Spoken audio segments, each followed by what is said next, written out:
come back. They don't want them to return to this community. Community dwellers are out happy. I say to our friends of ours, country big or small, the leaders have under commitment to do exactly the same thing for them. You hear this thing? Okay, I'm Christy Walker. Maryland County and District representing this one a day. And I want to tell God, thank you for providing my worker in the president of the Gambia. He did something that really made me proud as the hero of the woman. And also the district inspector. I came from Maryland, just going Thursday. I started the road at 1:35 Thursday. Before Friday 6 o'clock to Kakata. No. I love you so much. I want God to continue to do this. I'm so happy. Even the very day I said it to the Chinese people, the very level, it went well. Wow. Yes, thank you for doing it. But I God will bless you. I ready you to do more. Whatever you do, continue to devil in. Let God bless you. I'm crazy. Work on once more. Let God bless you.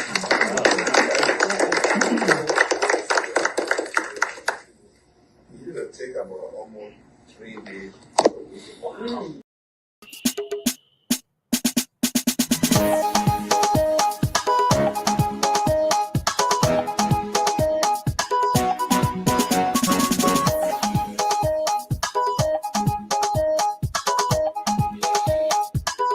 Okay, pleasant welcome back to the Today Show right here on your favorite dial. It's 9 minutes on the flip side of 9 o'clock. And of course, this is your most preferred breakfast program. My name is Yekezi Zubel. Like I said, about this time, we'll be playing host to our guests. I'm kind of encountering a little bit of feedback, but we have in studio Morris Kanswa and also Olivia Precious Livingstone. But let's take a very short break, to get rid of the echo or the feedback we are getting. To be right back with you.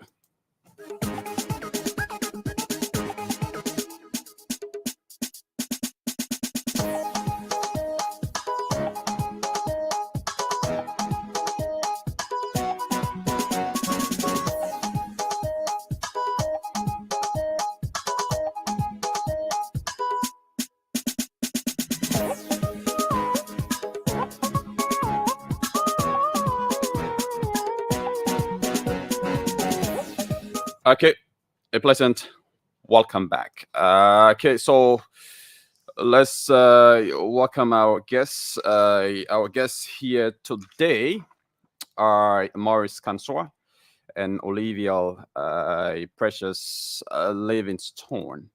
And of course, they are here to discuss issues relative to fisheries. They are from the Environmental Justice Foundation, and over the this EJF has been discussing the global charter for fisheries transparency and how it can be used as a framework for collaboration, justice, and sustainability in Liberia's fisheries sector.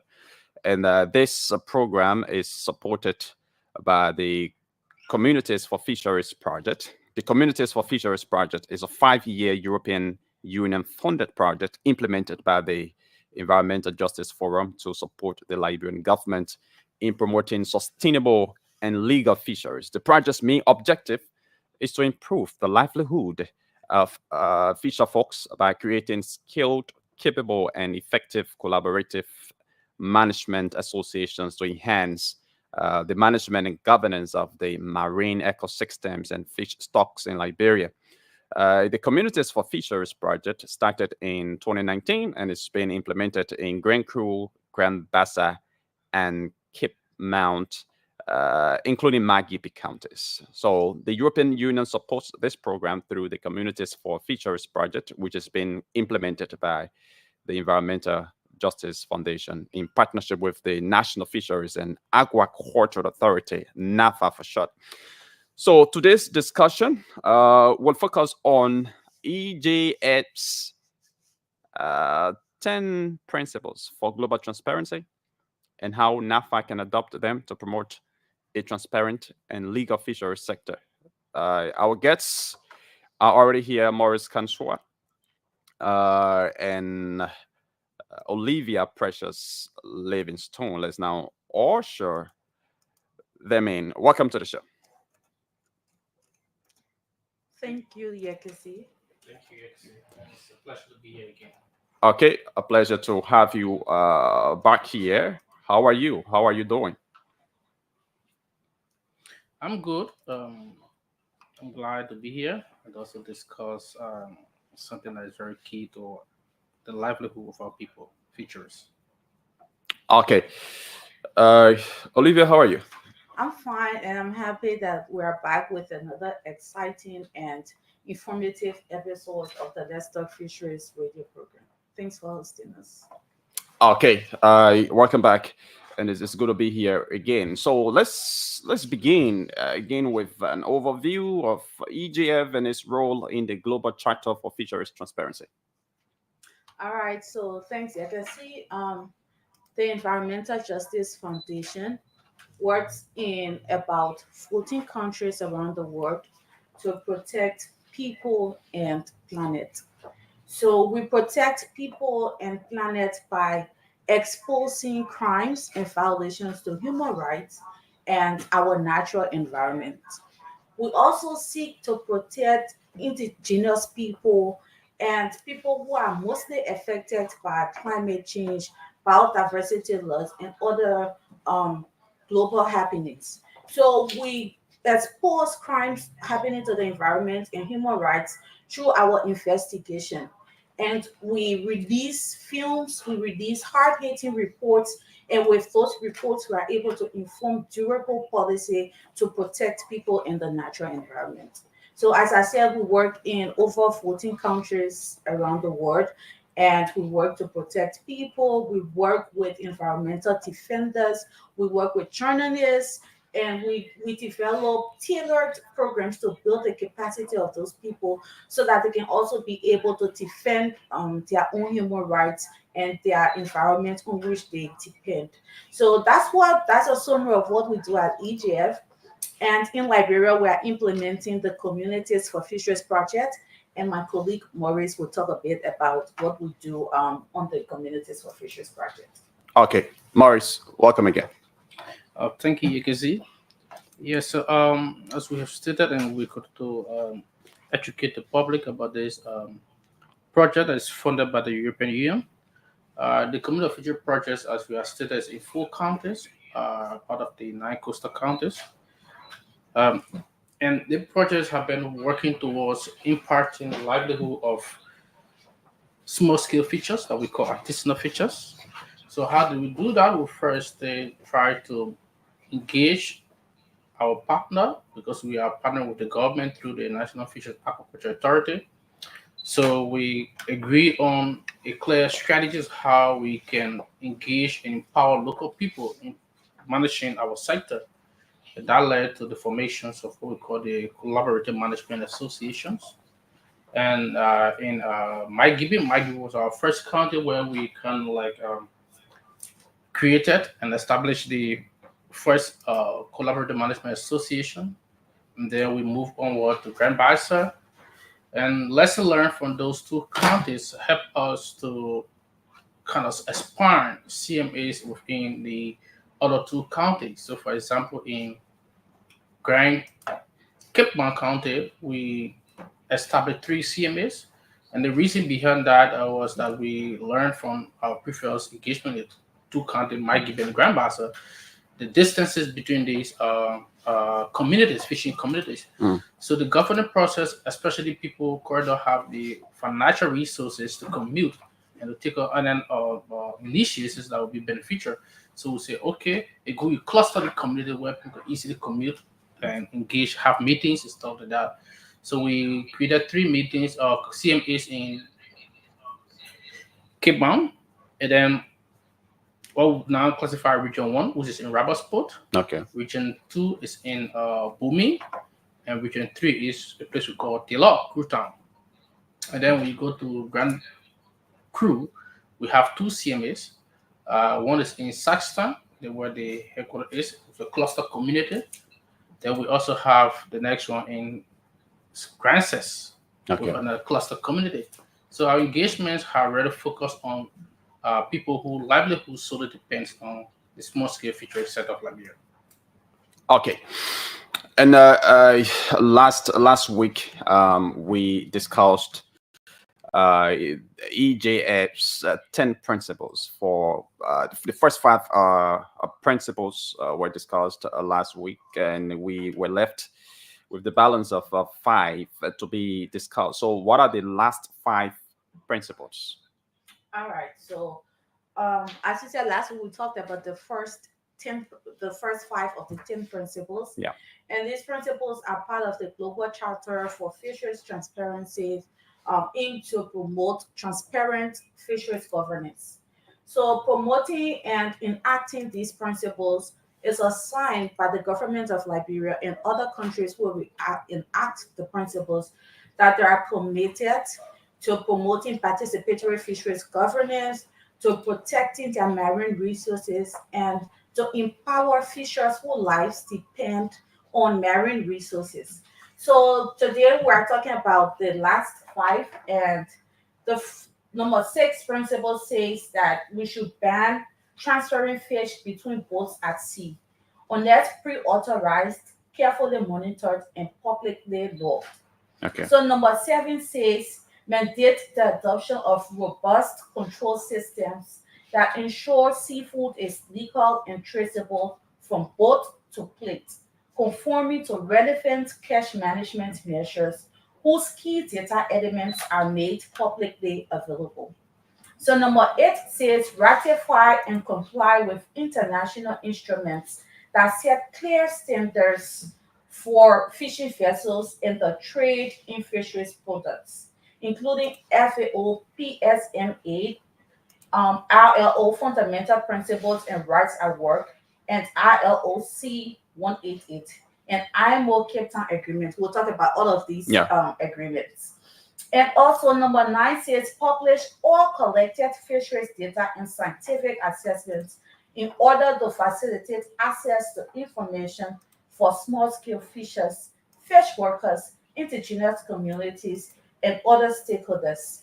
And the last but not the least, number 10 says collect and verify robust data on crew identification and demographics, including nationalities, age, race, and gender, contractual terms, recruitment agencies, location, and means of joining vessels.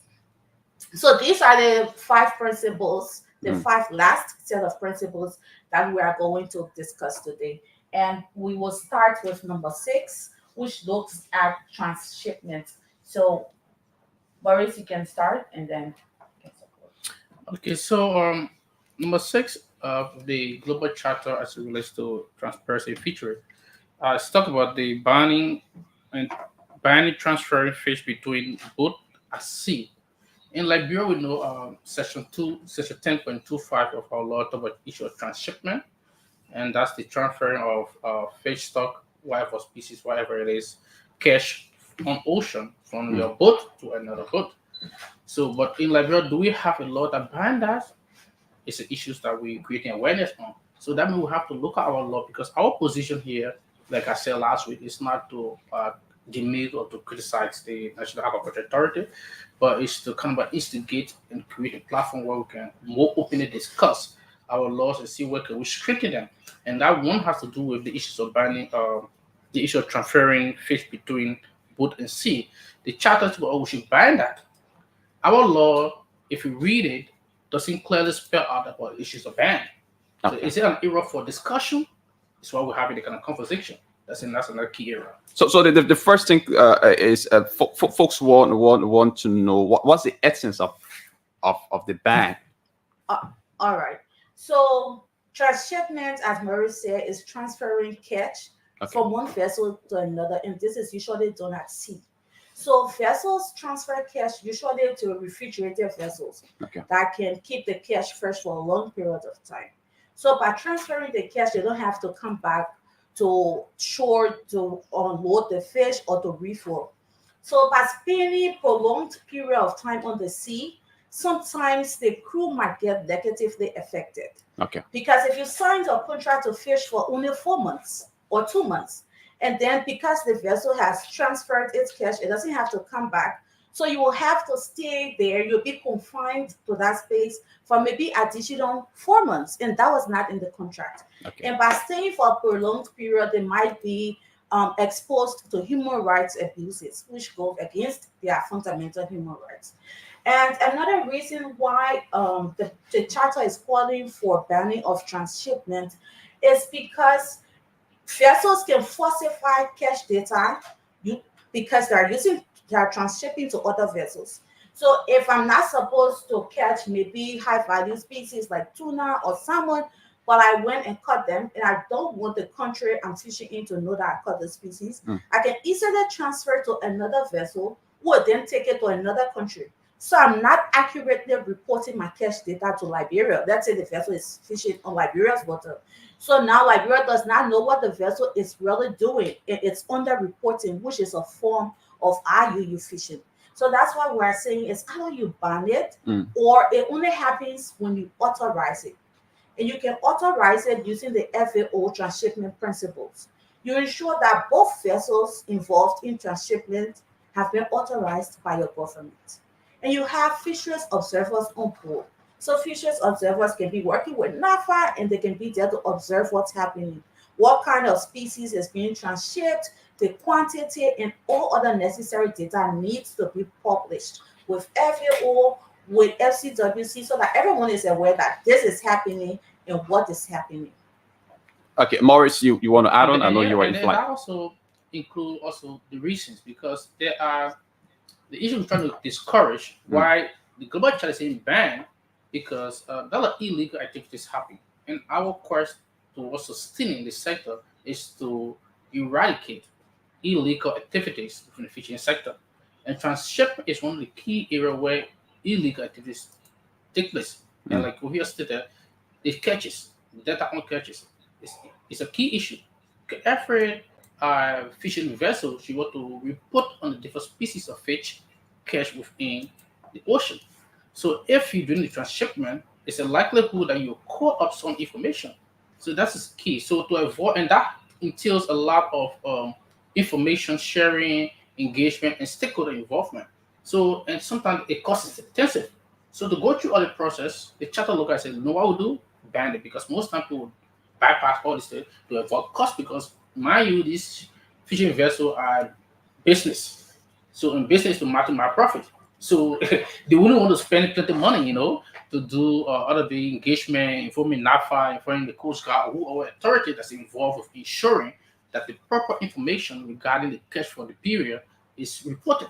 So to avoid all of these intricacies, the charter says we should ban it. So we are now from the Environmental Justice Foundation encouraging a public discussions in reviewing some of these global charter that we all have signed up to kind of enhance and strengthen our sector. Okay. And Olivia, you talk about how to ban it using the FAO principle. You want to expand on that? All right. So the FAO principles, the fisheries sector has realized that banning totally might not be possible because transshipment is needed for some species. Okay. But so if you are not banning it, then whereas the FAO principle is saying that it should be authorized. So the government of Liberia needs to give the vessel the right to go ahead to conduct the transshipment. For example, maybe the vessel is stranded at sea and cannot bring its cash. So then it has to transfer the cash to another vessel. So the FAO principle is saying that government of Liberia will firstly approve the transshipment, and then all major stakeholders will be aware of the transshipment. Like, okay, so this is happening on Liberia's water at this time. And then Liberia should have fisheries observers on board. So the fisheries observers are there to collect data on the kind of fish being transshipped, also the quantity and bycatch. Bycatch are other species that are caught outside of the targeted species that the vessel went for. Okay. So everything, all of that information needs to be published. And then after doing that, you can now go ahead with your transshipment, and everything should be verifiable. All of the information being provided by the vessel, by the fisheries inspector, should be verifiable, so you know that nothing illegal happened during that transshipment. Okay, let's talk about the seventh All right. principle now. Yeah. So the seventh principle looks at traceability. Okay. And when we say traceability, we mean to be able to trace a fish from its point of capture, like where it was caught in the sea. Mm. You can trace it from there directly to your plate. So you know all the different things that fish went through to end up on your plate in your pepper soup bowl. For sure. Mm. So, because fish is globally traded, it's one of the largest commodities on the market. Seafood. A lot of people prefer seafood. Seafood provides over 80% of protein to Liberians, just Liberia alone. So, there is no way we can get it off the market because it's very important to us. But we want to be able to know where is the fish we are eating coming from. So, if is it being caught legally? Is it being caught illegally by crew members who are being enslaved, who are being abused? How are we getting the fish we are getting?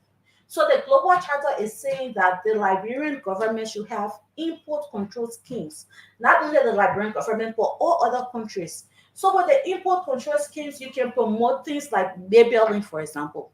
Every carton of fish coming into your country, especially to be sold, by cold storages, you should be able to know the cartoon should say this fish came from Liberia's water.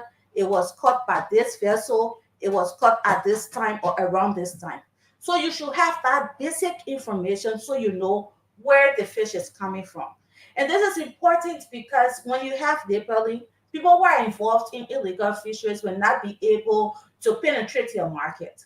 Okay. But if you have a system or supply chain that does not require labels, anybody can just come and sell fish to you and you buy. It becomes problematic. And people involved in illegal fishing, they need access to markets to be able to benefit from the activities.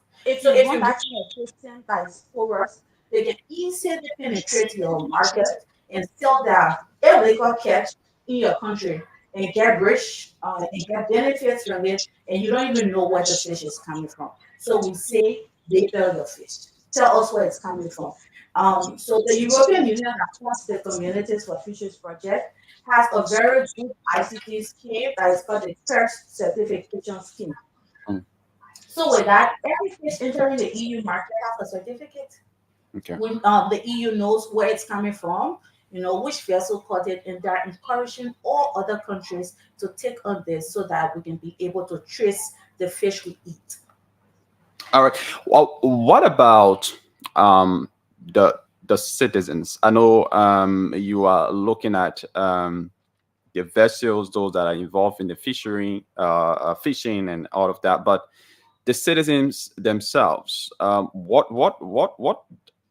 are you saying to them to discourage them from buying fish that's not labeled or that's kind of been illegally sold? All right. So the thing is, the solution needs to come from above for this one. Okay. Because most Liberians are concerned about the supply of fish. They just want to go to the cold storage and ask maybe for the type of fish that is there, buy it and take it home.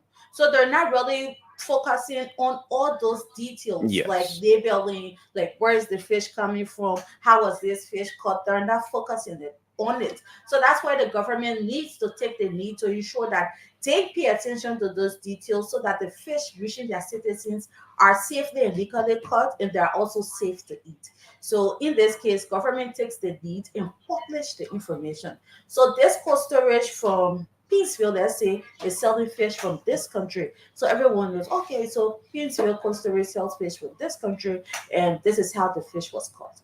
Okay. And that also help us to understand the how good the fish is for consumption, because you know how long the fish have been cooked, how long have been refrigerated, and before even coming to your country.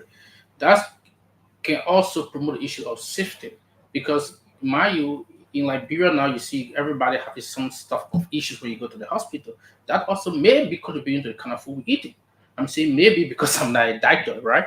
But what we eat also have a play a major part into our health system. So it helps us as a country to kind of regulate uh, the wellness of our population.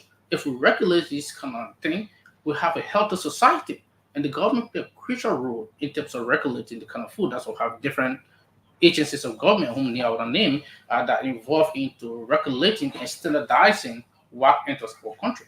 So that's why this charter is calling for that we trace it. We have a clear trace pattern of where our catches or fishes are coming from, who catches, when it was caught, which countries selling it to us, and we have a clear idea. And if we are also giving out these things to other countries, we also have a clear chain of how it came about.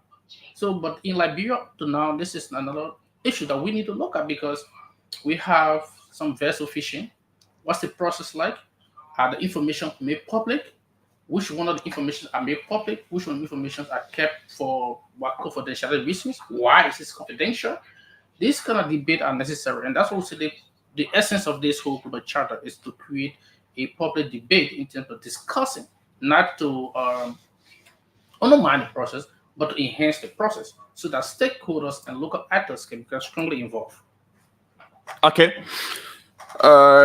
We've talked about banning transferring of fish at sea as a sixth principle, traceability as a seventh. Now, what's the eighth? The eighth has to do with ratify and comply with international instruments that are clear, assess clear steps for fishing vessels and that trade in fisheries products, including, for example, the what called the FAO PSMA, which is the agreement post agreement measures. I also talk about the International Labour Organization fundamentals, principles, and rights. I also talk about the IMO Cape Town Agreement. So just to expand a little bit on what we call the FAO PSMA. The PSMA stands for Agreement on Post-State Measures.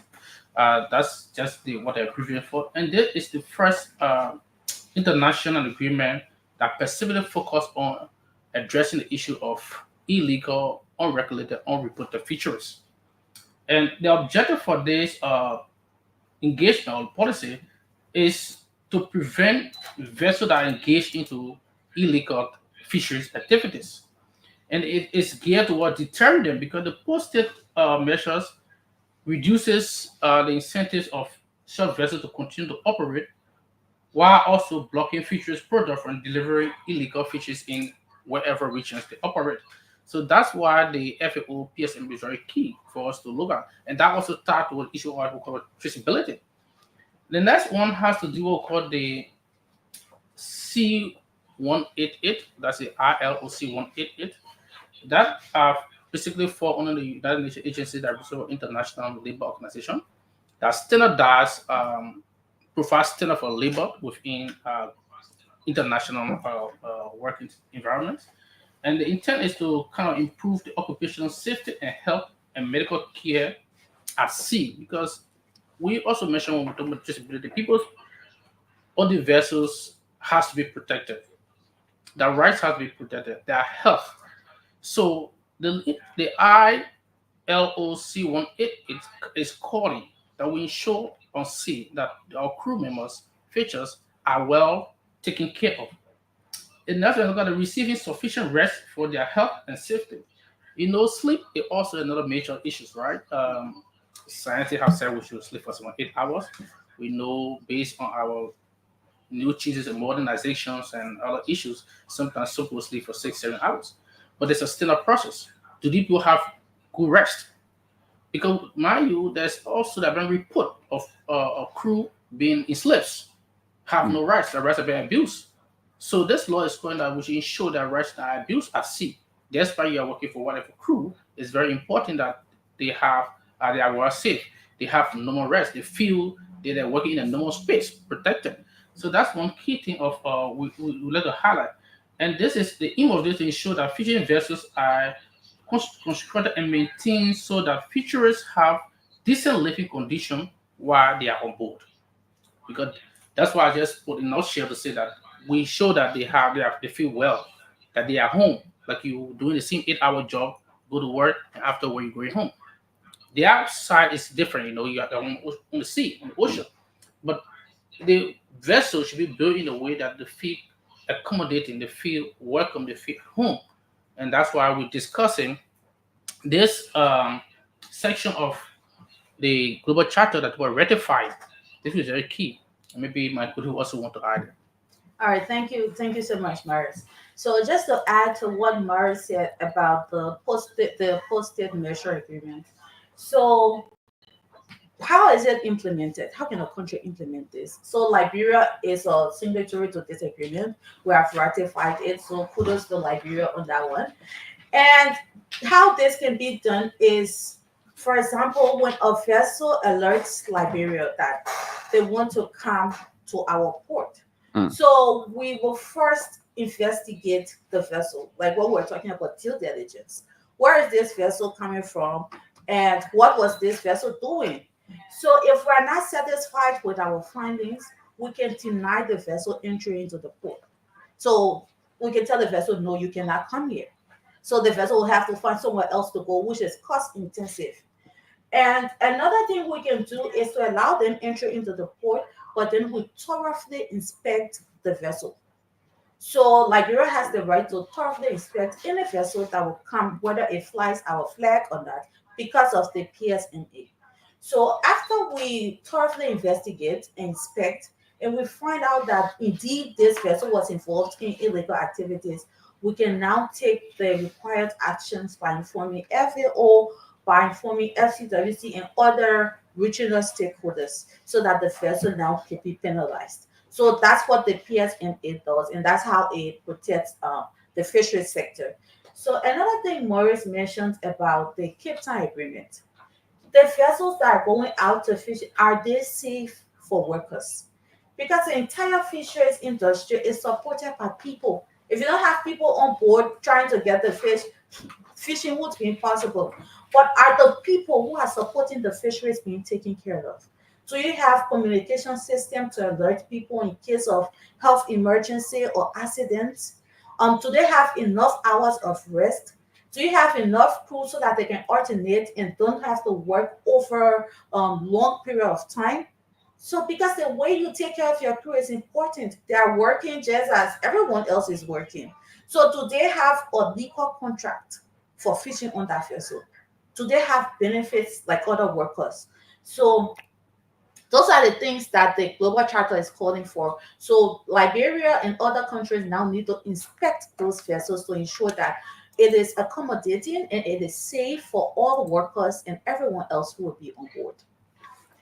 Okay, so folks, if you just joined us, is a reminder that you are listening to the Today Show, and we are in studio with folks from the Environmental Justice Foundation, EGF, and we have in studio Olivia Precious Livingstone and Maurice Canswell, and today they are discussing the remaining 10 principles for global, the remaining 5 of 10 principles for global transparency and how NAFA can adopt them to promote a transparent and legal fisheries sector.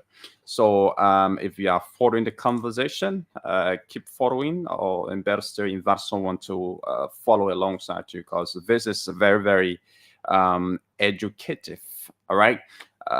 So those of you listening, you can keep on playing the radio entertainment game as well, the jackpot. The code is *799 *80#. You see that you pay the playing fee of 200 or $1.50. You enter the draw, you stand a chance to win 10,000 Liberian dollars, and one person will win 50K at the end of the show. So keep on playing. So let's talk about. We've just talked about the 8th principle, which has to do with posted measure agreement. Now, what's the 9th? So the ninth principle looks at publishing all collected fisheries data and scientific assessments in order to facilitate access to information for small-scale fishers, fish workers, indigenous communities, industry, civil society, and all other stakeholders. So this principle focuses on participatory fisheries management. And that is what the EU funded Communities for Fisheries project has been doing in Liberia over the past 4 years. So, in order to promote and advance participatory fisheries management, you need to provide information to the fisheries stakeholders. In Liberia, who are the major stakeholders? We look at the government, we look at implementing partners, but also look at communities, fishing Mm. communities who depend solely on the ocean for their livelihood. So they are major stakeholders. So are these people informed of fisheries assessments? For example, maybe stock assessment being carried out. Are they informed? Do they know that these things are happening? Do they know the outcome? Do they know what the final results are or results were? So also you need to tell them these stakeholders, civil society organizations, you need to share information on the vessels fishing in your country. Mm. You need to be able to educate them. And because you are dealing with different people, the information you are sharing should be translated different ways. Okay. So are you translating the information so that even the common person who has no knowledge on the fishery sector can still understand what you are saying? Is it accessible? Like, where can they get the information from? Is it on your website? Is it in newspapers? Is there somewhere that they can go to access fisheries information? Because if you have fisheries laws and you have fisheries regulations, but the local people do not know about it, it makes enforcement, compliance, it makes all of those things difficult. Because how can I comply to something I'm not aware of? How can I help the government to enforce fisheries regulations if I don't even know what those regulations are? Because there are no awareness sessions, there are no publications. So the ninth principle is saying that to promote participatory governance, to advance equity in the fisheries sector, we need to be transparent and to share information. Whatever NAFA decides to do, whatever deal NAFA signs, whatever MOU NAFA signs, NAFA should inform the public. Other countries should inform their citizens that this is what we are doing in the sector. So that is one key thing. In this sector, this principle also encourages civil society organizations to act so that governments can stay reminded of their commitments. So they need to advocate for their people. They need to educate their people, and they need to develop tailored capacity building sessions to enable local communities to participate in fisheries governance, like what the Communities for Fisheries project has been doing over the past 4 years. So that's what the ninth principle says, and I'm sure Maurice can add to what I've said. Yeah. So thank you, Olivia. So yeah, basically we this at sections of the charter is very key, and for me this is one of the part of I really like, because this talk about the collaborative management approach towards the governance of the futurist sector. And also the emphasis both on the small scale and the industrial sector, because as much as we talk lengthily about the small scale sector, but it also important that the small scale sector also understand what is happening within the industrial sector. And that is where in the collaboration comes in. So if you have small scale sectors understanding, for example, stock assessment on governing the amount of trailers or whatever fishing vessels we have in the country, where do they fishing, where's their major area or taking place, how often or how long they stay on the sea. Because mind you, we get a lot of information sometimes trader or other fishing vessels caught in the net of other small scale fishes, because sometimes they go to through that net waiting for some time to pull it out.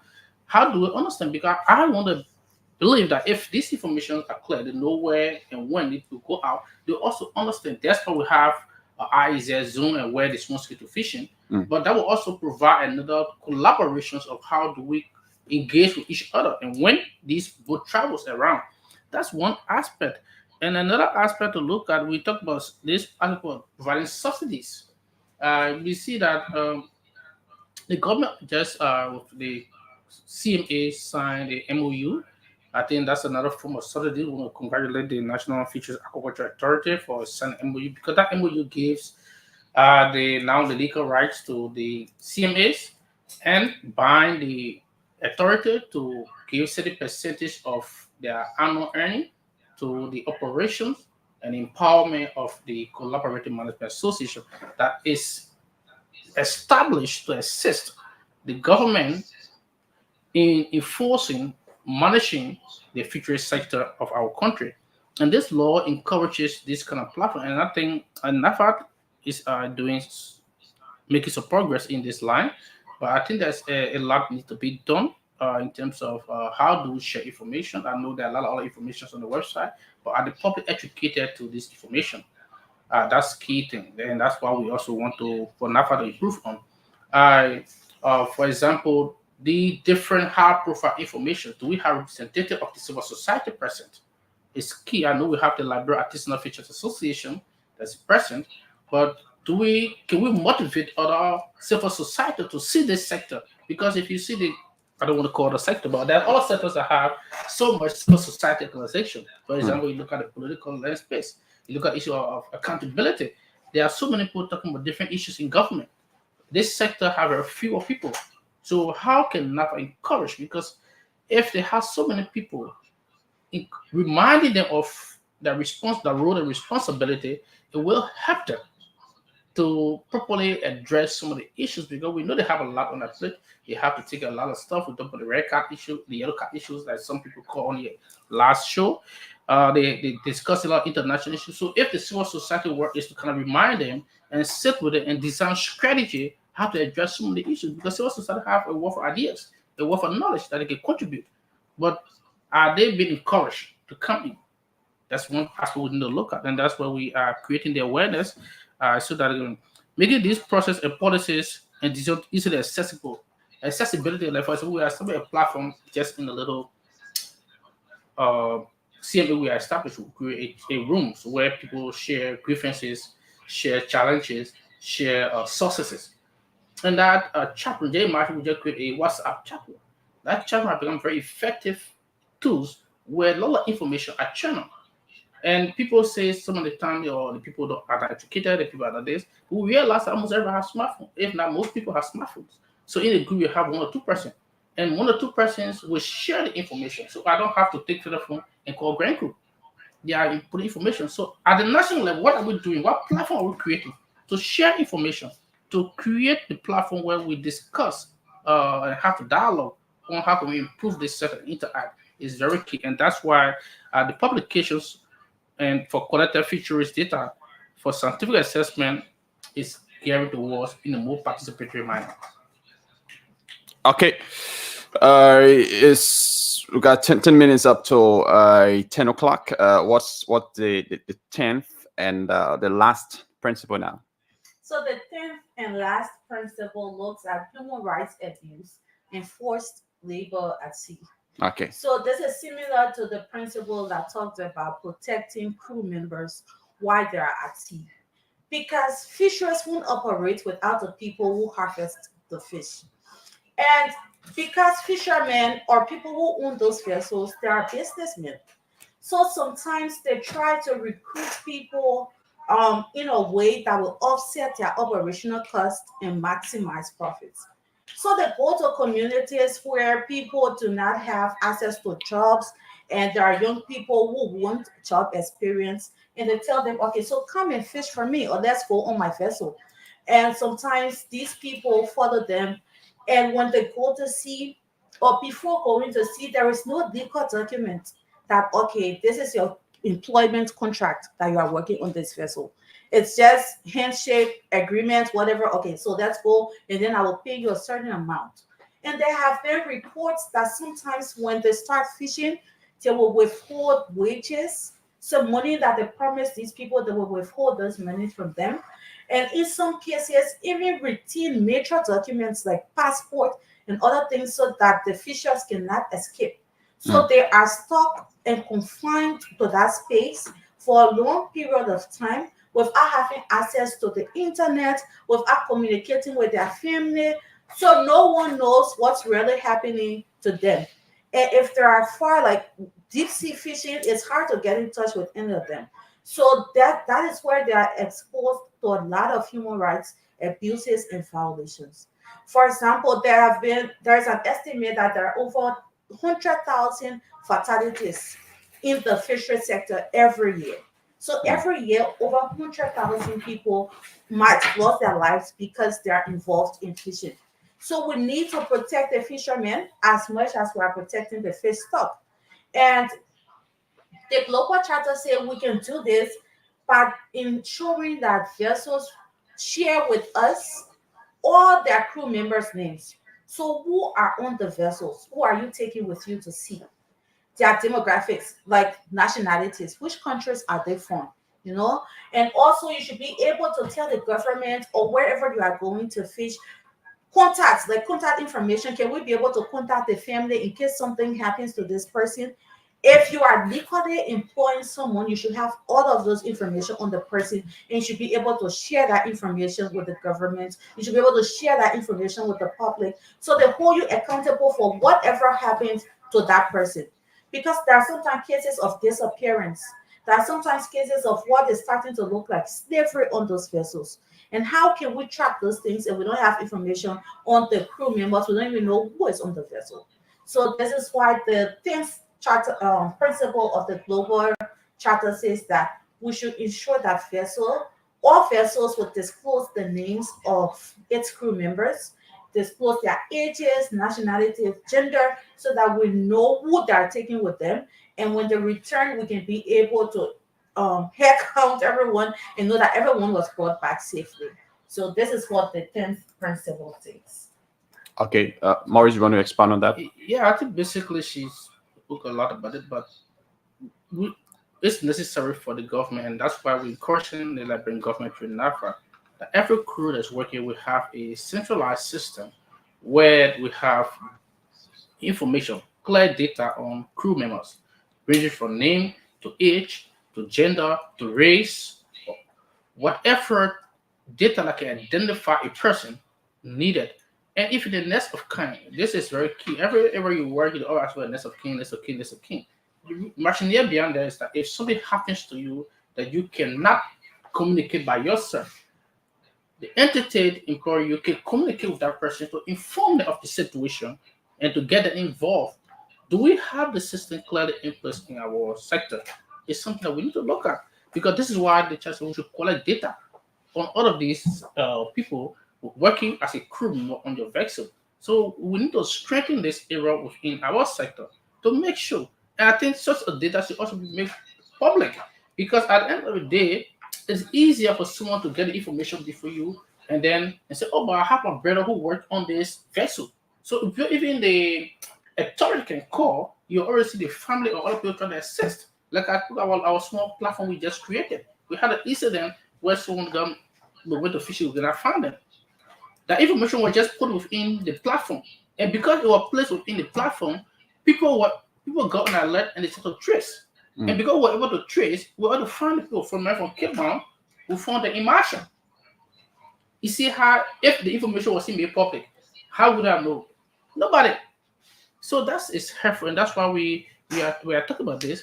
But the first thing is to ensure that we live up to this, having a clear data collected on the gender, the race, and the type of people, nationality, and where the location, where they're from, to working on crew vessels operating in Liberia.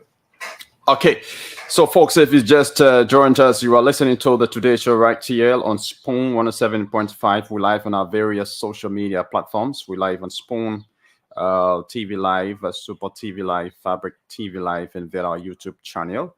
And we're here in conversation with Maurice Canswell and Olivia Precious Livingstone. They are from the Environmental Justice Foundation, and yeah, they've been here talking about the EGF's 10 principles for global transparency and how NAFA can adopt them to promote a transparent and a legal fisheries sector. Is almost 10 o'clock, And for those of you playing the radio game, you can keep playing now, because while the conversation goes on, we'll be doing our draw very, very shortly. And the code remains *799 *80#, *799 *80#.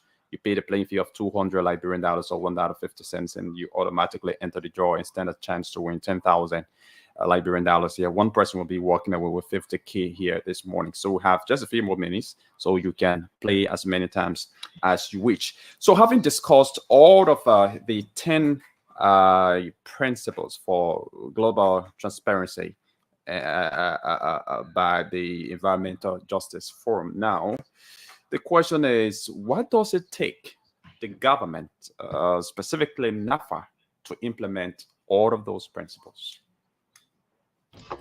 So the good thing about the principles, they are not, cost intensive to implement. And we have provided all of the principles. We have also provided policy recommendations. Okay. So each principle has policy recommendations. So this is what you can do. For example, when we spoke about transshipment, we said authorize transshipment and ensure you have fisheries observers on board. When we spoke about human rights issues at sea, we also recommended that vessels, mandate vessels to publish all of their crew members' names and important information so that we can track the people that are taken with them at sea and their safety also. So the principles come with policy recommendations, and all the government of Liberia needs to do at this point is to thoroughly review the principles and the policy recommendation in areas where they are lacking. For example, with ratifying the post-state nurture agreement, Liberia has already done that. So we want to commend the government of Liberia. But Liberia has not signed onto the ILO Convention number 188. So that is something that Liberia needs to consider doing to ensure that crew members are safe. And also, Liberia has not signed under the IMO Cape Town Agreement. So that is something Liberia can also consider doing to promote fisheries. So it is very easy to complement and to implement, and it has a lot of benefits. It promotes small-scale fisheries and the overall health of the ocean. So we are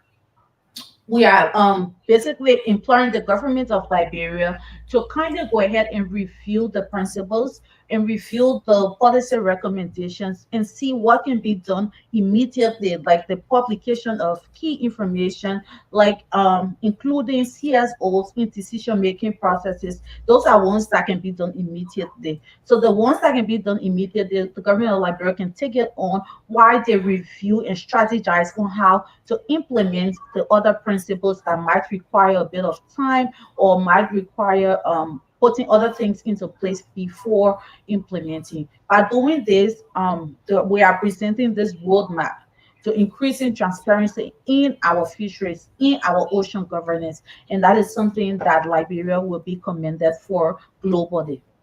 And let's say also it kind of attract investors, transparency attract investors, because there are countries that are totally against the issue of illegal fisheries. They actually want to know the fish that is entering that country and into that place, how it was caught. So that will attract people to come here as well. Liberia has a lot of laws, and the way they catch fish in the country is safer. So we can prefer investing in a country that the supply of fish because of XYZ information. So that also has its own good side of it because we have all the things in place and serious about it, ensuring that it's compliance. We attract investors into our ocean, and we can regulate the amount of fishing vessels that we have to operate in our ocean based on our stock data we'll be having.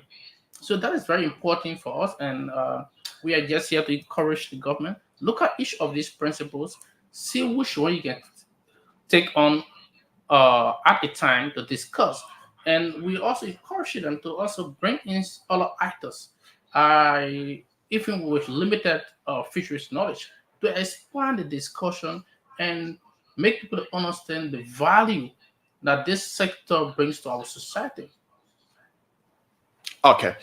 All right, so folks, we'll now open the line so that you can call in if you have questions for our guests. If you have a comment, those will be accepted right here. So you can now call us on our hotlines. They are 0777 771 0777 771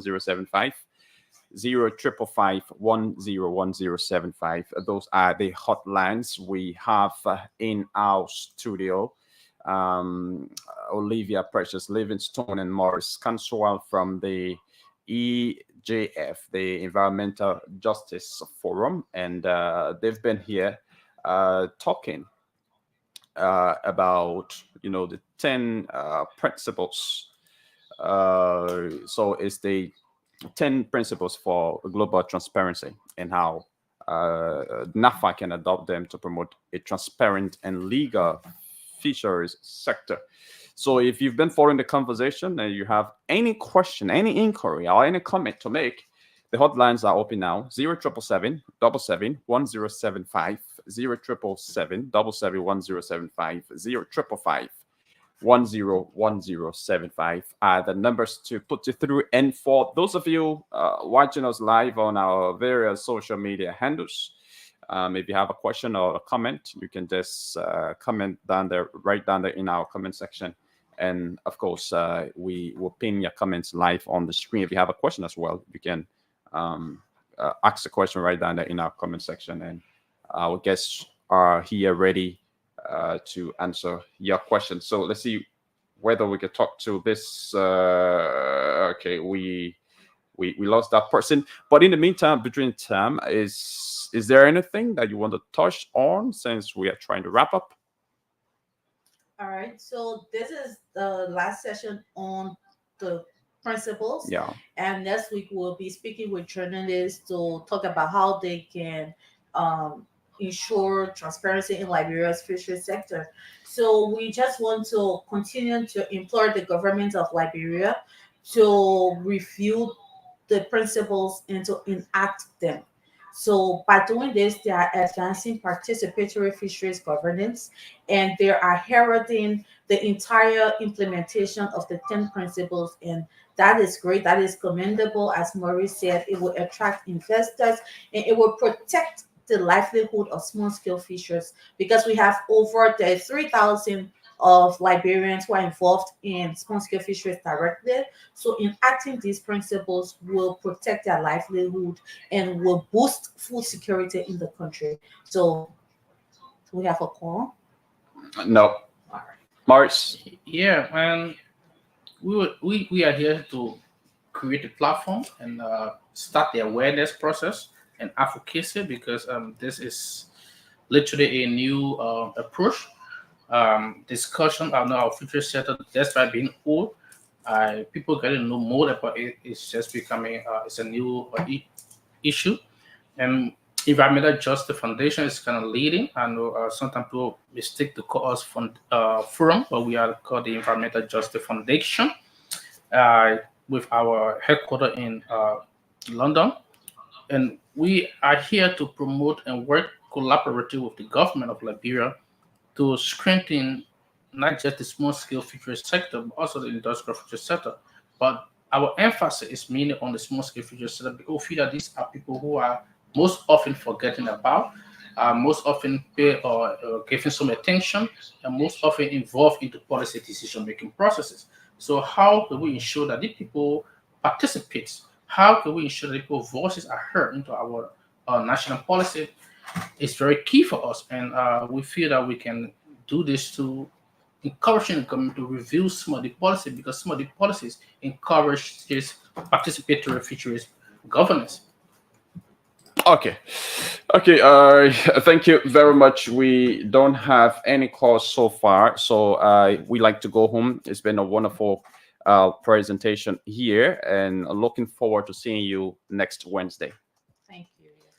All right. Thank you so much. So folks, that's it. We've been in conversation with Olivia Precious Livingstone and Morris Canswell. They've been here talking about the 10 principles for global transparency and how NAFA can adopt them to promote a transparent and legal fisheries sector. So, like Olivia said, next week they will be here again to discuss the role of the media in promoting a transparent and legal fisheries sector in Liberia. And this program has been brought to you by the European Union Funded Communities for Fisheries project implemented by the Environmental Justice Foundation, EJF, in partnership with NAFTA. It's been a wonderful conversation. My name is Yekezi Zubel, and for those of you who did play the radio entertainment game, thanks for playing. We are doing our jobs, and we will call you up to let you know if you are one of our winners and send the money through your mobile money accounts. For the winner of the 50K, we'll come back on next week. We'll call you up on the radio, but we're going to send the money today, but we'll call you up on the radio to confirm receipt of your money. So thank you very much, and congratulations to all of the numbers that I'm seeing here that will be calling later off the air to confirm the your mobile money name before sending your money to you. We are already out of time. We should have been out of here by 10 o'clock, but it's 8 minutes on the flip side of 10 o'clock. So you can join us tomorrow. Another very, very fascinating and intriguing edition of the show will be brought to you by Lorena Honoré and that of Emmanuel David. Again, my name is Yekezi Zobe bidding you a pleasant goodbye from Otis Congo Town in Monrovia, Liberia. Bye-bye.